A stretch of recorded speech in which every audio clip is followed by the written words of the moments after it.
From what I've heard about chronic wasting disease, it's not a pretty thing to watch. And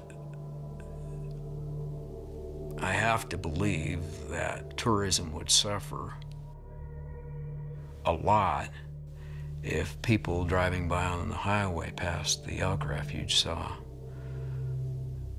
animals dying from chronic wasting disease in the hundreds or the thousands.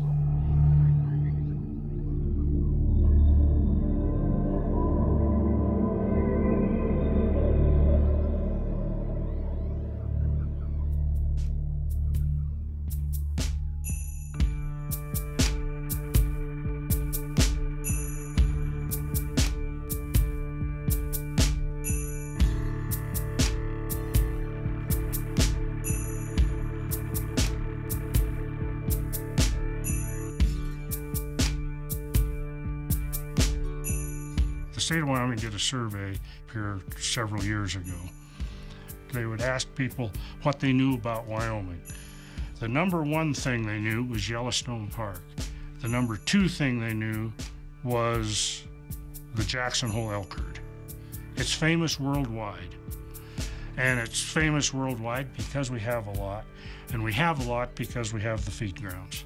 In 2009, the small Wyoming town of Jackson Hole began receiving national press when the New York Times reported that chronic wasting disease had been found just 45 miles from the town of Jackson Hole and the adjacent National Elk Refuge. For most New York Times readers, it probably came as quite a surprise that every winter, nearly 23,000 elk are fed on government feed grounds in northwest Wyoming. But for the people of Jackson Hole, feeding tens of thousands of wild elk in the winter is not a biological experiment. It's a way of life as old as the town itself. If the elk feeding grounds were shut down, we would not only lose our base, our economic base, but we will lose our heritage. To wait until chronic wasting disease is at the refuge and then say, we've got to do something, it's too late. By late 2009, chronic wasting disease was closing in on the 23 elk feed grounds in northwest Wyoming. A group of environmentalists and scientists began calling for an end to the wintertime feeding of elk.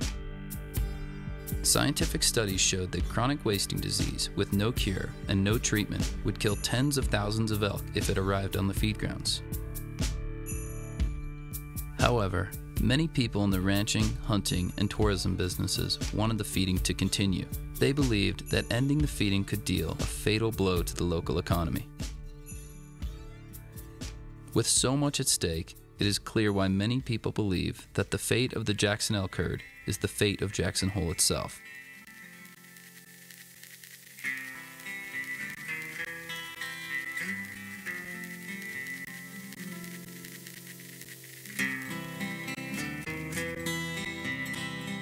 This is one of the last high mountain valleys that were settled during the late 1800s. Game herds took what effectively at that time was their last stand.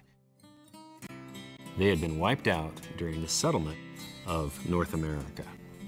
And when the settlers tried to take out homesteads here, farm, and bring their livestock with them, they came into conflict with those last big game herds. We used to have great herds here, but we had just a limited amount of winter range. Some of these bad winters, those elk would converge on the ranchers and so forth. Here in the valley, they would eat their hay that they had put up for their livestock. And on these really tough winters, we had so many elk that they far exceeded what winter range we had. And so they would have tremendous die-offs.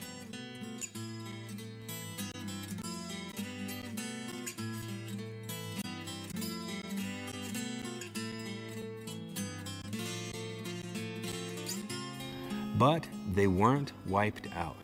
There was a conservation ethic that was developing in the late 1800s and the early 1900s in North America, and these settlers in and around Jackson Hole must have felt that there was a better way to make a living here and conserve those treasured big game herds.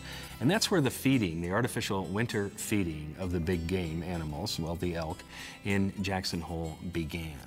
And over the years, habit became tradition, You know, it's that time of the year, feed the elk, and tradition became culture.